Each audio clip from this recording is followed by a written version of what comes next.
Okay, welcome. And we're doing our annual Easter message. And it's good to have you with us. And those of you that are here to try to explore a little bit about this day, which is, as we know, Easter. Al, I just saw something that needs to be done. Could you just go over, stand in that chair, and flip that light on? We have the spotlight that has to be put on. That's fine. This is always, to me, it should be a time of great celebration. For the animals it is, and for the trees and for nature it is. But I've been turning the television on, and there's been movies, Hollywood-produced movies, and Christian programs.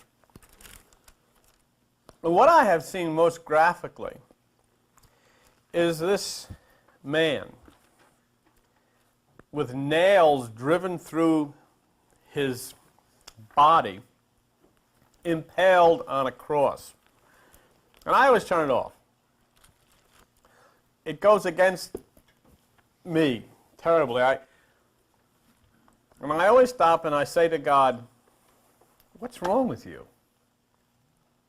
I mean, if this is your idea and this is your will, then I'd have to reach the conclusion that your perversion is as equal with the people who did it. In fact, the people who did it, according to your book, are doing your will. And that's all I saw, this horror. And then I watched people in different religious faiths having their ceremonies, and they were carrying this cross up the street. Man, they were carrying it. You realize that if this event took place in this age, that people would be celebrating the holiday carrying electric chairs up the street. They would. It's exactly what they'd hear. You get one end, I'll go, who's got the wire? And up we go. Then I thought, I look at the world and look at the condition of it. You live in an extremely violent society. Not only is this society violent, the entire world is violent. Why? But I thought of the old axiom, like father, like son. If there is a God, and it's God's pleasure to act violently in order to somehow find a way of forgiving you, and what's to be expected of the people who follow?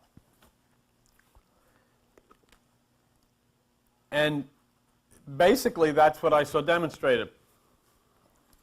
Now, I had a lot of trouble with it. I always have had a lot of trouble with it. To me, it's an amazing misinterpretation of Eastern allegory that our religions have constructed this story of a man being impaled with nails on this cross. And then it comes down into this day. This becomes a great day because the same man who is slaughtered by the will of the Creator in this most horrible fashion, a couple of days later gets out of the grave. And I said, for what?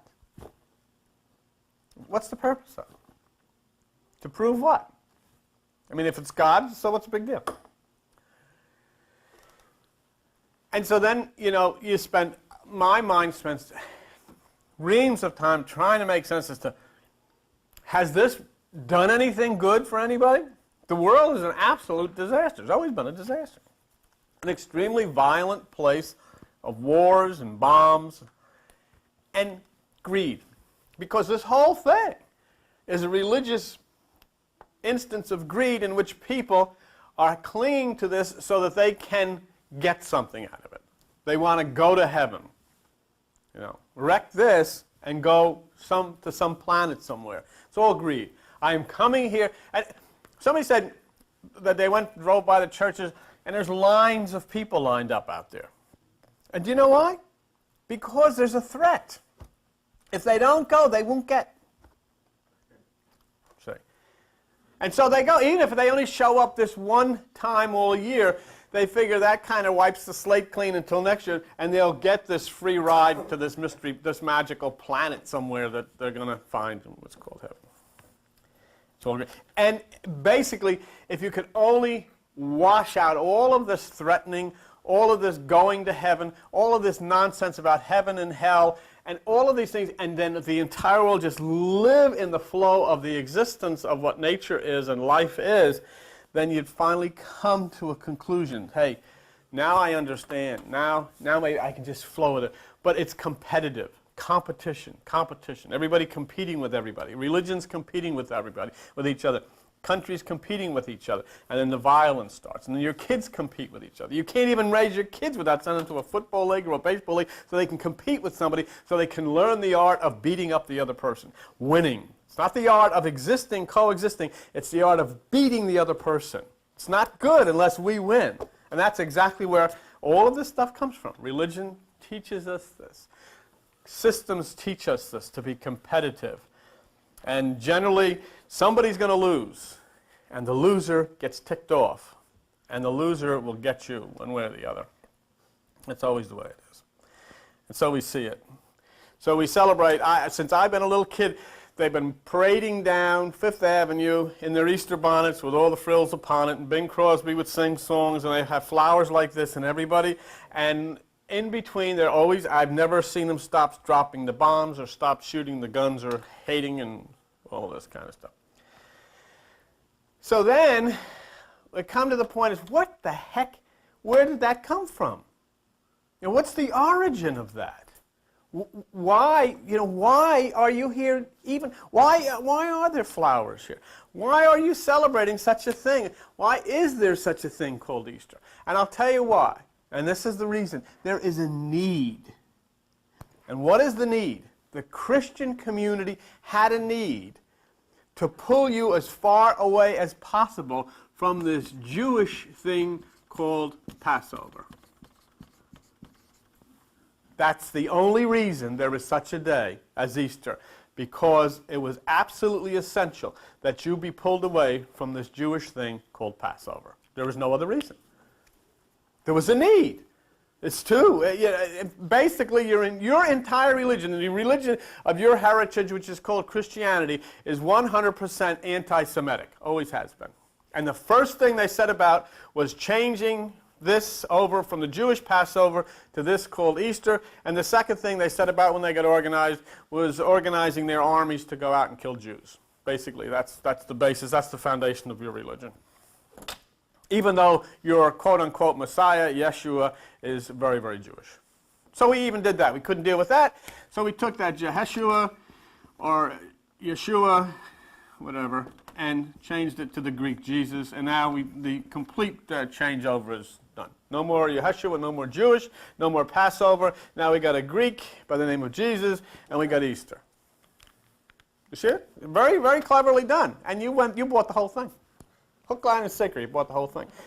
Come in, sang songs about it, say we're all saved, after some characters had just totally shifted the whole thing, changed everything that was the basis of the religion, made it into a festival, and you bought it. And even Bing Crosby. Yeah, we place the hymn of Bing Crosby sings in your Easter bonnet. And whatever the mob does, you see, this is the problem. Whatever the mob does, you buy it. See, the mob goes, we'll follow them. We don't become individuals. So, the day is Easter. It evolves out of this need to get rid of the Jewish Passover. We take this Jesus. He evolves out of the need to get rid of the Jewish Yeshua. And now our anti-Semitic separation is complete. And we all run off and say, wow, we've done this, and, this is wonderful. We're all Christians. Now, there's a problem with it.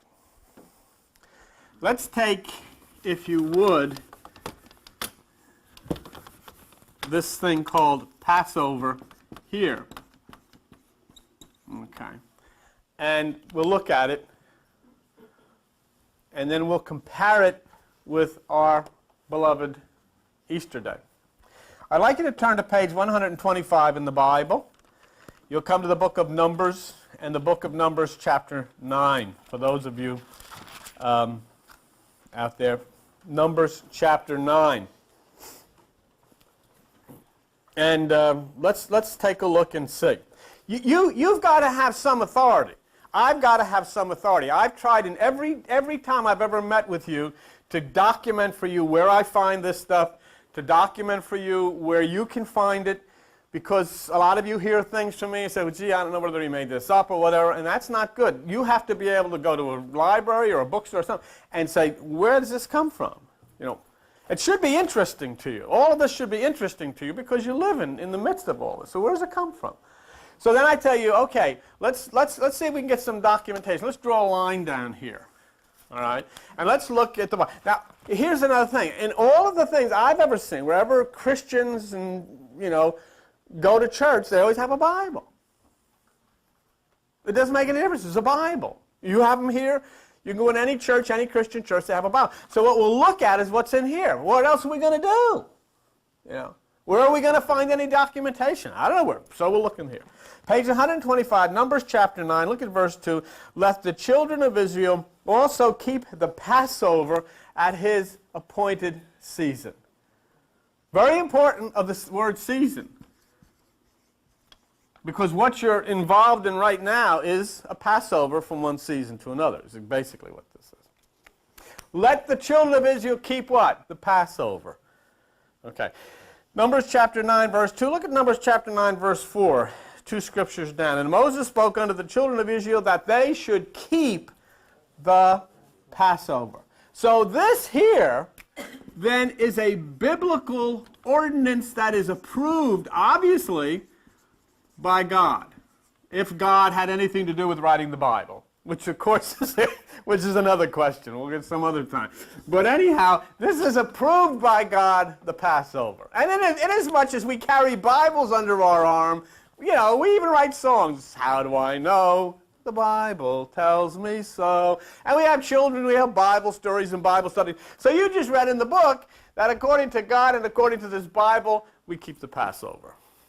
Okay, it's a biblical. Now there's another day. There's another day. This day, according to this same Bible, is condemned by the same God. Bad. Okay?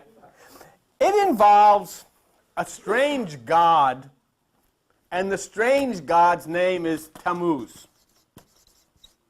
Tammuz. And we're just looking, we're looking here at mythological things, and it's not necessarily bad in the context of what it really was, but it's bad in the context of what we're talking about spiritual. This Tammuz had a spouse. Tammuz's spouse's name was Ishtar, pronounced Easter.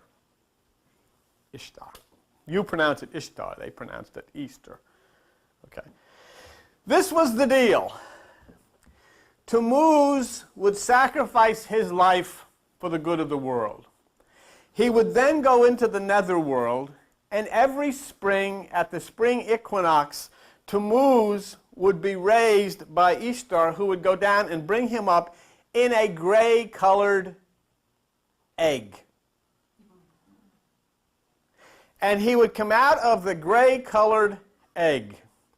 For 40 days prior to this resurrection of Tammuz, the women would put ashes on their head, and it was called Count 40. 40 days. Nowadays, you call it Lent. On the day of the resurrection of Tammuz, the people would go down to the sea or to the ocean and worship the sun. Nowadays, you call it the sunrise service. All right. This is what went on. Look at that. You know, this is a dangerous thing. I am constantly getting cut on this thing. We ought to get a new one here. I thought, what is that warm thing I feel trickling down here? I was banging into this. This has got sharp corners. Who made this thing? That's a sign you're getting old because your skin is getting Oh, thanks. Nice to know on Resurrection Day. Okay. Anyhow, let's take a look at this experience with Tammuz, the count 40 of Lent, the sun, and so forth. Go to page 683 in the Bible. You'll be at Ezekiel chapter 8.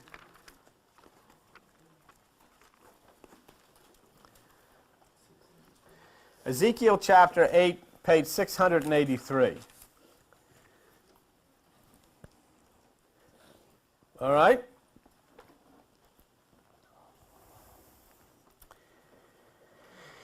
Look at verse 13. He says, "Turn again, and you shall see greater abominations." Then he brought me to the door of the gate of the Lord's house, which was towards the north. That's very important. The gate of the Lord's house towards the north is the seat of the emotions. And look what you see. And behold, there sat women weeping for Tammuz. There's our boy. Right there. And remember, and what I want you to do, go to the library, get on your computer, wherever you go to your encyclopedia, look up Easter, and you'll run right into Tammuz and Easter. Because that's the story.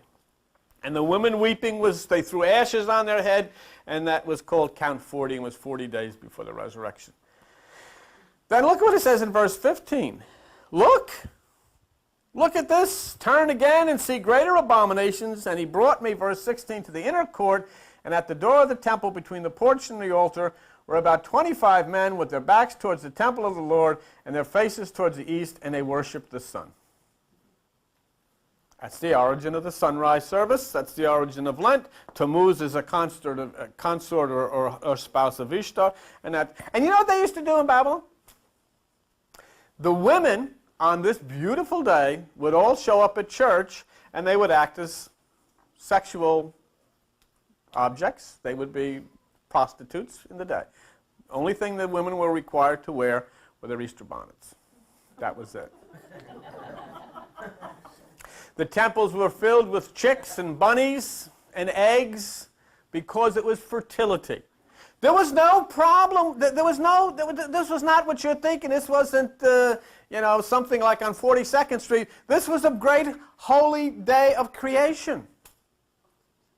I mean, all of your biblical and all of your ancient scriptures are based around the sexual act. It was very, very important, the phallic worship and all of these types of things, and this was part of it.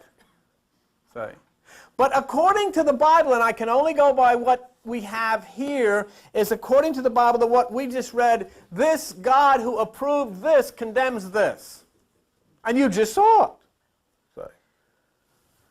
So now the decision is to be made. Here we have the people that have formulated the foundation of your religion. Here we have the people that have built your church. Here we have the people that have built your tradition. They have to make a decision. The church has to select between the Passover, which is approved by God and Moses, or Ishtar, which is condemned by God and is sexual fertility. And the church makes a decision. It is exactly the same as what you read at the time of the crucifixion. Give us Barabbas. Because the church said, we'll take Easter. The hell with that. And you know what? You bought it. Hook, line, and stinker, you bought it. Say, yeah, this is our day. This is our holy day. You took this! Say, even though the Bible condemns it, you still can't deal with it. Everybody still has to say, oh, this is it.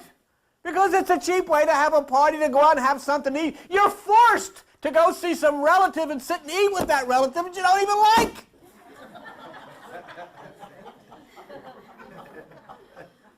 Where is it in the Bible? It's not. You have a Bible. The only word Easter in the Bible is a mistranslation of the word Pascha, which is Passover. It's in the New Testament. It's not anywhere else in the book. It only talks about this. You bought this? And yet they'll go around and say, this is the Word of God. Jerry Falwell, this is God's holy Word. And all the other preachers, with Oral Roberts and the Pope, will say, this is God's Word. It cannot be changed. But they brought this. And they refuted that. Now, basically, no matter how you look, no matter how you try, you cannot deny this. This is a fact.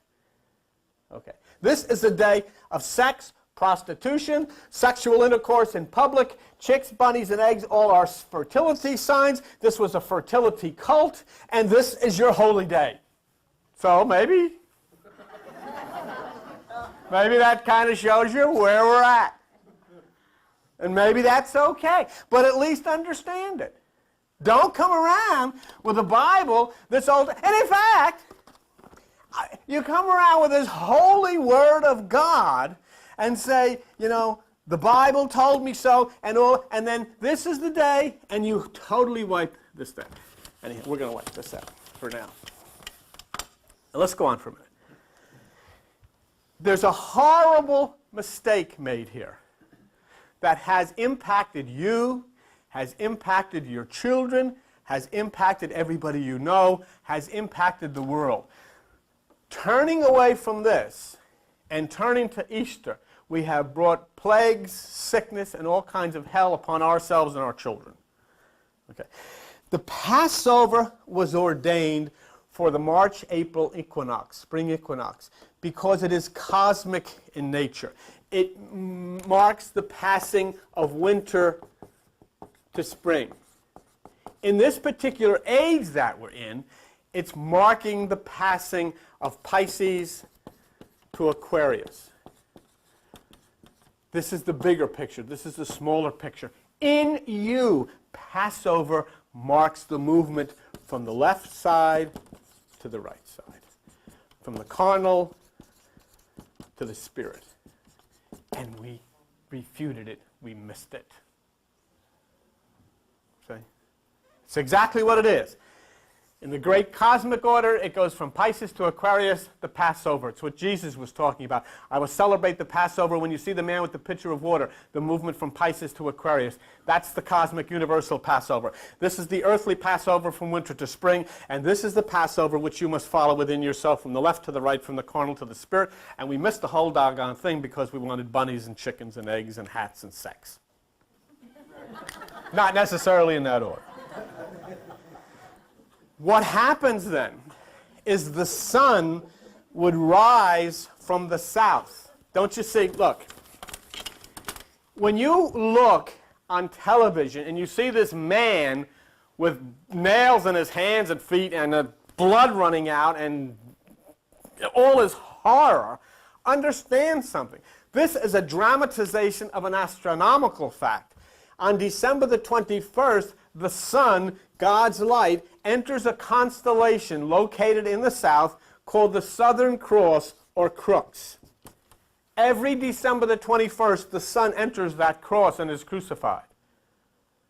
Now, if the sun on December the 21st entered the constellation Taurus, the bull, there would be no man on a cross. There would be a man gored by a bull. Serious. Because the man on the cross is simply acting out an astronomical fact. If it was Taurus, he would have been gored by a bull. Okay? What happens to the sun then, on December the 22nd and 23rd and 24th, that's called the winter solstice. After being crucified on December the 21st, the sun is entombed in the bowels of the earth for 3 days and 3 nights. On December the 25th, by the trajectory of the earth, the sun is born again and starts its northward trek. This is what it's all about. But instead of understanding the natural astronomical fact that's involved here, we created a story, and we literally took a man, and what do you do with little children? You got little children sitting in here, and you've taken your little children to the holy experience to see God's will, and a man tortured to death naked on a cross with nails in him. And you wonder why they grow up neurotic like us, because we all went through that story. And because if this is God that would do that, what chance have you got? Until you come to understand we took, which was an astronomical allegory. We made up a story of it. Here's the cross, December 21st. Here's the 3 days and 3 nights in the tomb. Here's the resurrection. Then that sun trajectorizes. It moves up to the north. It then becomes the lamb because it embraces Aries, the lamb. It moves then to the northern hemisphere, to the right side where it sits, and summer comes to the world. New life springs up. That's the Passover. That's the crucifixion. That's the entombment. That's the resurrection. That's the Lamb. And that's sitting at the right hand of the Father. All of this is nature. But we've constructed this death orgy. And we treat our children, oh, look what happened. Is this wonderful? I never thought it wonderful. I always thought God was sick. What the heck is the matter with you? You're going to forgive me for eating a hot dog on Friday by killing this guy? What's this guy ever do? And if that's the way you solve your problems, no wonder the way we solve our problems. But he didn't. This is the burnt offering. You know, one of the sickest things, the second sickest thing I used to have with the Bible, people gave me the Bible to read, and the first Bible anybody ever gave me, I read it from cover to cover, and I got sick. Not only with this, but you know what the big deal was? This God wouldn't be nice to anybody unless they took an animal, killed it, and burnt it in his temple. I said, what is it? I didn't want any part of it. I'd rather join another religion because I don't like that. How many animals, the suffering and all of this, and people, and I said, this is awful. The burnt offering. Why do you have to burn something? Why not peanut butter? Why not Oreos? What is this burning? What is with you? You're sick. Yeah. That's how I used to talk to God. I said, what's something wrong with your head? I mean, I know there's something wrong with my head, but now I know why, because I came from you, because you're sick. Yeah, then I started to understand the burnt offering. The sun is the fire. And the sun consumes the lamb, Aries, and the burnt offering. Then it sits here, and summer comes to the world. We took it literally. Am I the only one? I said, I found it out. I become enlightened. I realized it was never intended that we believe that animals should be burned. Never intended. And then one day I found a remote passage in the Scriptures. And I breathed a great sigh of relief. Whew. Maybe I can stay with this. Maybe I can start to break the code. Maybe, look with me. Go to page 483. Page 483. And I'll never forget the day that I found this, because I love animals and I felt so good about this. Page 483. Here is David talking, one of the Bible writers, one of the Bible scholars. And look what he says in Psalm 40, verse 6. Sacrifice and offering you did not desire. My ears have you opened, burnt offerings and sin offering have you not required. He found it too. He became enlightened. David became enlightened. Wow, he said, this wasn't what you meant. We weren't supposed to kill animals and burn them. You didn't mean that. The animal that you wanted killed is the animal in here. And the burnt offering is that which is the energy of the solar plexus, which is the fire in the flesh here, to move up to, take that which is the pineal gland of the brain, which is the Aries there. Then the right side will open, and summertime will come to my life. That's what you meant. And then I saw David say, my ears have you opened. All of this stuff we've been killing in blood is not what you wanted. Is not what you required. Is that acting up there? Oh, you go. Okay. Wow, that I really. Then look at page 541. It's Proverbs chapter 1 and verse 6. And this is the reason that the priests and we have erred for so long. To understand a proverb, the interpretation, the words and the wise and the dark sayings. And these are the dark sayings. These are the dark sayings we never understood. You know what? I want to show you something that's interesting. Look at Isaiah chapter 1. I didn't include this in the notes that I have. Somebody tell me what page Isaiah chapter 1 is in those little Bibles, because I'd like you to see something, okay? I want you to see something interesting, because this burnt offering and animal killing went on for a long time. But look here, if you would. Page 579. Look there. Look at Isaiah chapter 1, page 579, because I want to show you something. Look at verse 11. Chapter 1, verse 11. This is a comment about animal sacrifice. To what purpose is the multitude of your sacrifices to me? I'm full of the burnt offerings of rams and the fat of fed beasts, and I delight not in the blood of bulls or of goats or lambs. When you come to appear before me, who has required this at your hand to tread my... Who told you to do this? Where the heck did you get the idea that I like to have bulls and bats and all of this stuff fried up on a pan in church? Who told you such crap like this?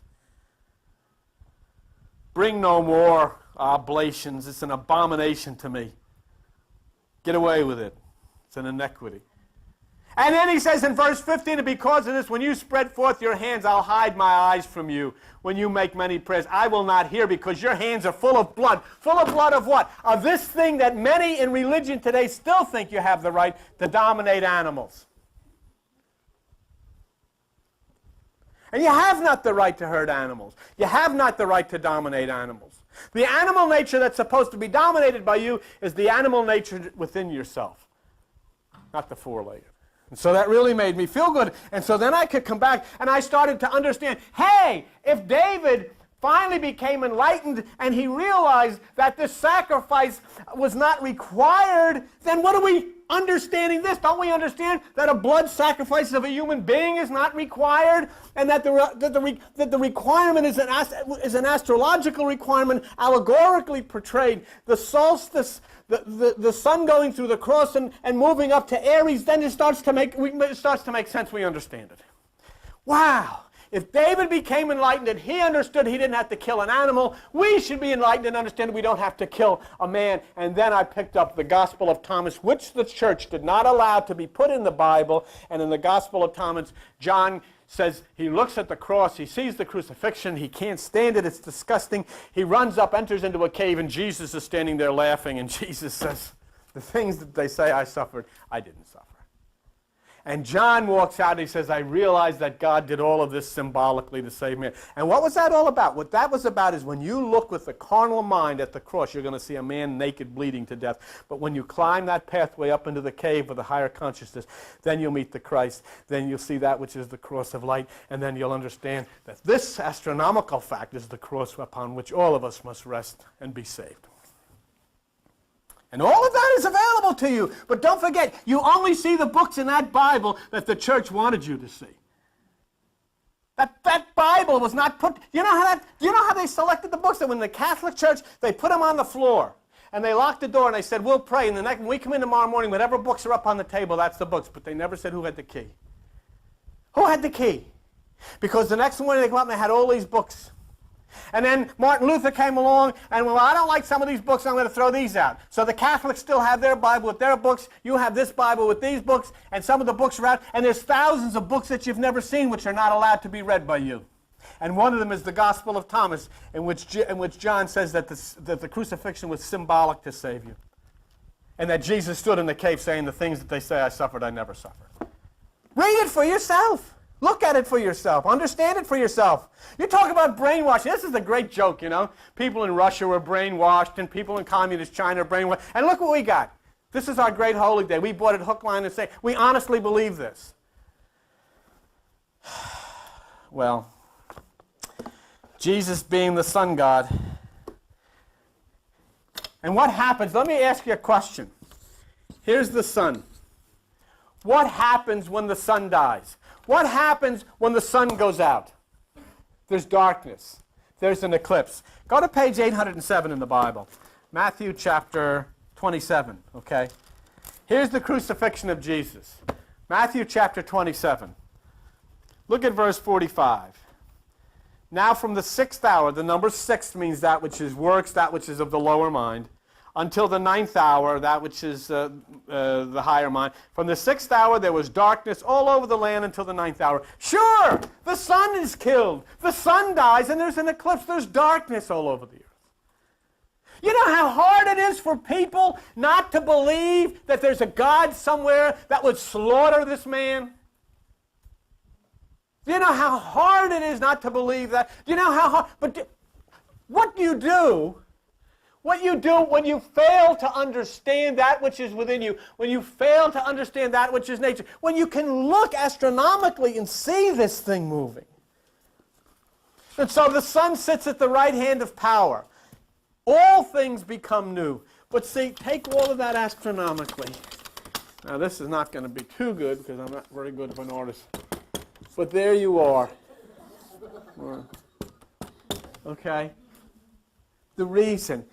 Down here in the solar plexus is the fire. Okay? The crucifixion is when you then take those 5 senses, sight, taste, touch, smell, feeling, and you crucify them, you shut them down. When you do that, this energy comes in a serpentine fashion up the spine. It's an electrical energy. Just like that, just like you see in the caduceus, just like you see in DNA. And it comes right up here, and it impacts a gland in the middle of your brain called the pineal gland of the brain.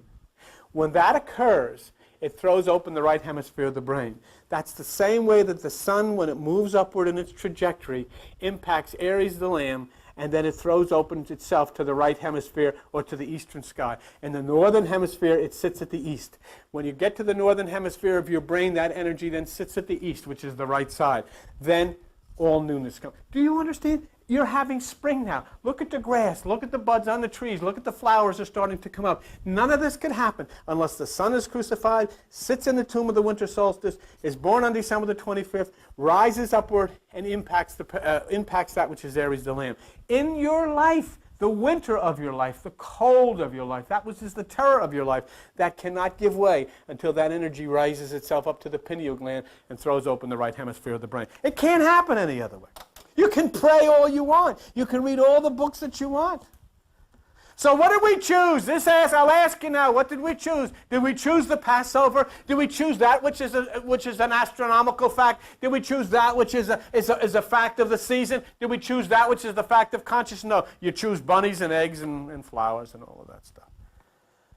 With Passover, you have new life, you have new understanding, you have new beginnings, you have warmth, you have color because you have an astronomical fact. With Easter, you have bunnies and chicks. And our religion has totally neglected nature. We built stone buildings, we built stone statues, we wrote books, we sang songs, we made rules and regulations, and then we went inside of these buildings, we sang the songs, we read the books, we played the plays, and we paid no attention to nature. And we missed the whole thing. And so what do? You become tough, and you fight, and you compete, and you drop bombs on one another, and they kill one another, and they rape one another, and the kids and all of this to take drugs. Who wouldn't take drugs? This is what you're taught. I mean, who wouldn't? What chance do you have? If your God is a lunatic, what chance do we have? And all it sits in the subconscious. You're supposed to be gentle. You're supposed to be forgiving. But what does it mean? Your God is not gentle and forgiving unless he kills people. So we closed ourselves in and we become very arrogant with nature. And we fight with nature. And when we fight with nature, we fight with ourselves. And we have to learn that our Bible is a great lesson written in dark sayings of our part with nature. That's what it is. We have to meditate so that we flow with this nature. You have to come close to the trees. You have to come close to the harmony. There's an ancient story. I want to tell it to you real quick. Nobody even knows who wrote this story. Darkness comes to God. And darkness says to God, I've got a complaint. God says, what is it? He says, look, I've never done anything to the sun. Never. But I spend my entire life running, hiding from it. What does it have against me? Why am I tortured like this? I constantly have to run because the sun will not leave me alone, and I don't have anything to do with the sun. God says, it's a good complaint. So God calls the son. Says, son, you want to come up and see me? His son comes in. So why are you bothering darkness? I mean, what did darkness ever do to you? And the son says, what are you talking about? What's darkness? I never met anything called darkness. I never heard of anything called darkness. And God turned around and looked, and darkness was gone. Because the sun was there. So the son says, if you can bring darkness to me, I'll apologize. See, sometimes God brings darkness.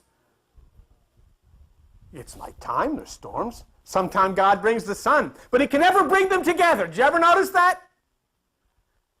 He can never, it is impossible for God to bring darkness and the sun together at the same time. The reason is darkness has no existence. It's simply the absence of the sun. It's simply the absence of light. So there can be no such thing. There is no such thing as darkness when the sun is present. And yet we have lived our... Do you know what the origin of your Christian religion was called by history? When it flourished in the Middle Ages, you know what it was called? The Dark Ages. Nobody was allowed to think. Nobody was allowed to... I don't care whether you believe me. I don't care whether you get mad at this stuff. It's irrelevant. Get mad. Don't believe me. Argue about it. But at least think. You haven't been able to think all your life. You go to church, you sing Amazing Grace. I walk in the garden alone. Yeah. It's all true. Here, throw the money in. And nobody questions. Just think. Question. Look. Read. Open books. Study. Let your children question. Let your children look. Look with them. If I'm wrong, so who cares? At least you begin to think. Your children begin to, and if you begin to think, and if you begin to question, and if you begin to look, one day you'll find truth. And you begin to understand. But if you sit in the darkness of the tradition of your teachings, there'll never be any light. And this is the whole inference. The inference is you must take the sun, and the sun must rise up into that place of the mind. The sun must rise up into that place of the mind. You can't let, and you know, I'll tell you something. Those of you who have sat in the sun, those of you who have sat in the light of these teachings, you can't even sit and watch that stuff on television anymore. You can't possibly even understand what the heck they're even talking about. How you sit and you watch this, and God Almighty say, how do we get to them? How do we get to... Now you say, well, maybe you're not... Well, wonder if this is right. Wonder if this is right in the entire world. Is it right? Look, you know what Jesus Christ says? Wisdom is known by her children. Wisdom is known by her children. Do you think it's right that teenage suicide is the second leading killer of teenagers? Is this a compliment to our Bible? You got a church on every street corner, you got evangelists all over a television, and you need a drug outreach center in every community in the United States. Is this good? Obviously not. So what's wrong? What I showed you this morning is that the Bible that you cherish, the God that you cherish said you should take and understand Passover. But you've refuted it because the people that you follow eliminated Passover and constructed this thing out of mythology of Babylon called Easter. And that's what you selected. And that's what you went with. And you never questioned it. You never ever said, wait a minute, it says here Passover. Where'd you get this from? Nobody ever questioned it because you don't question the leaders. They say it, we march. We're going to war, nobody questions. If you question it, you're considered a traitor. Exactly the same in religion. If you question them, you're considered a traitor. They throw you out. You can't question, and that's what you've got to do. So, Jehoshua, Jesus, was he a Superman? He walked on water. Can you walk on water? He couldn't either. He couldn't either. He stood on the truth. And he said, the things that I do, you can do better. That's how I know he didn't walk on water, because I can't walk on water, because I tried. But you know what he said to me? He said, the things that I do, you can do better than me. So if I can't walk on water, you couldn't either. So then this is another allegory. My eyes, my ears have you open. Water means truth. If I walk on the truth, oh. He raised the dead. Can you raise the dead?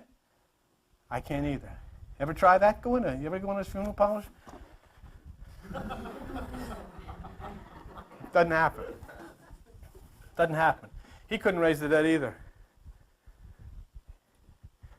What he did, he took those who were dead to wisdom, dead to enlightenment, dead to the Spirit, and brought them out of the grave of their own flesh, and they rose up and they began to understand. They began to live. They began to stand on their feet. They became individuals. He separated them from the mob of religion and said, here, have life, live. Yes, you can do it. And that's exactly what he meant. The things that I do, you can do better than me. And take him up on it. He knew what he was talking about. And he's the kind of guy you can follow. So, Easter. It's okay. I don't have any problem with it. Go out and have a nice day today. Flowers are nice. I have any. As long as you get your head screwed on straight. Knowing that that day is a day to have fun. You want to celebrate the birds and the robins coming back and the flowers. Have a good time. Nothing wrong with that. Candies. We spent 3 hours looking for Joan for those little yellow marshmallow chicks. Couldn't find any. Nothing wrong with that. That's fine. But you know what? Unless you begin to understand Passover, you're never, ever going to make it. Because you're never going to realize that you've got to pass over from one part of your nature to the new part of your nature. And that the energy that comes from the solar plexus, or the place of the sun within you, that you've got to make that rise through your meditation and impact on the land, which is the pineal gland of the brain, then move to the right side. When you understand Passover, you'll begin to live. Your children will begin to live. The world will begin to live. You can go through this all day idolizing some guy that got killed and resurrected, and that's not going to get you 10 cents. But once you understand Passover, then you'll understand life and you'll understand the world. The inside of you will become as the outside in our universe. And where you had winter, you'll start to have spring. Where you had ice and snow, you'll start to have warmth and flowers. The sun will move up into the north.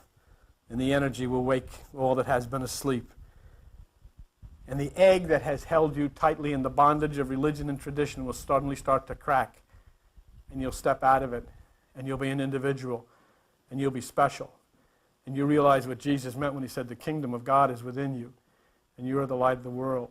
I talked a lot about the pineal gland of the brain. Because that's Aries the lamb. I just wanted to show you this. I'm done. I just wanted to show you this one thing. You open to Genesis chapter 32. Somebody tell me what page Genesis chapter 32 is on. 29 is what you're looking at. Okay, page 29. This is Jacob. Remember I told you about the pineal gland of the brain? There's a few folks that maybe haven't heard this before. You should see it. You have in your brain a thing called the pineal gland. That's where the energy rises. That's the same thing as Aries. When the sun